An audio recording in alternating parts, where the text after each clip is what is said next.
A nossa aula será dividida em 3 blocos. O primeiro bloco, ele vai falar sobre compreendendo o sofrimento na juventude. Quando falamos de sofrimento na juventude, precisamos começar reconhecendo que estamos diante de uma geração que, apesar de ter mais recursos, tecnologia, oportunidades do que qualquer outra na história, é também uma das mais fragilizadas emocionalmente. A Organização Mundial da Saúde aponta que os transtornos mentais já representam 16% da carga global de doenças entre adolescentes e jovens de 10 a 19 anos. Não é apenas um número, é uma realidade que bate à nossa porta em forma de história e ansiedade, depressão, crises de pânico, automutilação e até tentativa de suicídio. Nós vamos agora abordar sobre cada ponto desse que é mais importante de ser tratado. A ansiedade, a primeira delas. A ansiedade deixou de ser apenas uma preocupação normal e adaptativa e se tornou para muitos jovens uma condição paralisante. Ela aparece como crises de pânico, medo de falhar, dificuldade de concentração e até sintomas físicos, como taquicardia, falta de ar, insônia. A pressão para dar conta de tudo também aparece. Nos estudos, família, trabalho, ministério, leva o jovem a um estado de alerta constante. Já quero deixar também uma pergunta para você. Pergunta para você refletir.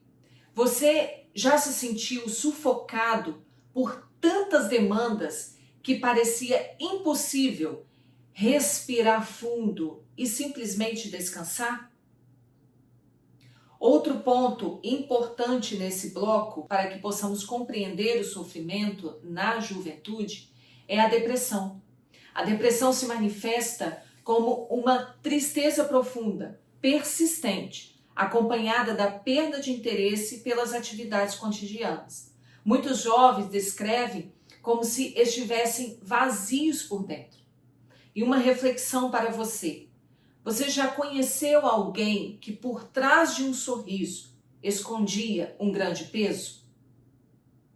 Outro ponto importante, pressão acadêmica e profissional. O jovem contemporâneo vive sobre um discurso de alta performance. Precisa tirar boas notas, ser bom atleta, ter destaque nas redes, falar outros idiomas e já planejar uma carreira. Esse excesso de expectativas gera frustração, baixa estima e até sensação de inutilidade. A lógica do nunca ser suficiente vai corroendo o senso de identidade. E você já se cobrou tanto a ponto de perder a alegria no processo? Nós também temos as redes sociais. As redes sociais são um capítulo à parte. Elas intensificam a comparação. Todos parecem mais bonitos, felizes, bem-sucedidos. O like virou uma moeda de valor pessoal. Pesquisas mostram que o uso excessivo de redes está diretamente associado aos maiores índices de ansiedade, depressão e distúrbios do sono entre os jovens. Quantas vezes você já se comparou com alguém no Instagram e concluiu que a sua vida não estava à altura? Também temos a solidão. Vivemos em tempo de hiperconexão digital. Mas a juventude nunca esteve tão só. A solidão é silenciosa, muitas vezes escondida em quartos escuros, entre horas de rolagem no celular. Um estudo da Universidade de Harvard mostrou que 61% dos jovens adultos relatam sentir-se gravemente solitários durante a pandemia. E muitos continuam assim. A solidão é hoje considerada um dos principais fatores de risco para a depressão e para o suicídio.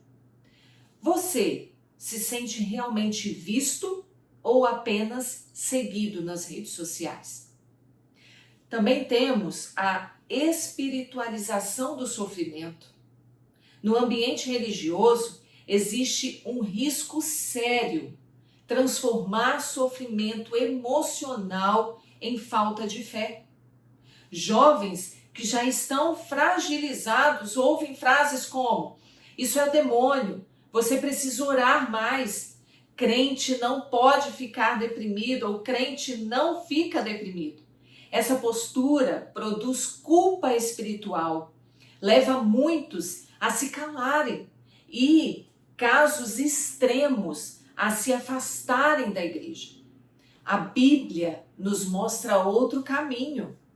A Bíblia diz que Jesus chorou, Elias pediu para morrer, Jeremias lamentou tamanho sofrimento. O sofrimento, querido, não anula a fé, mas revela nossa humanidade. Será que na nossa igreja temos sido um lugar de acolhimento ou de silêncio para os que sofrem? Como isso aparece na igreja e na sociedade? Bem, na sociedade, o jovem é pressionado a ser suficiente, a conquistar espaço, a exibir resultados, mas, ao mesmo tempo, ele é alvo de desemprego, instabilidade econômica e falta de perspectiva. É uma geração que recebe mensagens contraditórias. Seja tudo, mas não há espaço para você. E na igreja? Na igreja, por vezes, o discurso espiritual desconsidera a dimensão emocional. Em nome da fé, se nega a dor. Mas fé não é negação. Fé é esperança ativa em meio à dor, em meio ao sofrimento. O resultado é uma juventude que muitas vezes sofre em silêncio dentro da igreja e fora dela, sem saber a quem recorrer. Deixo uma reflexão para você no final desse bloco. Se a juventude não encontra espaço seguro para falar de sua dor dentro da igreja, a quem ela recorrerá?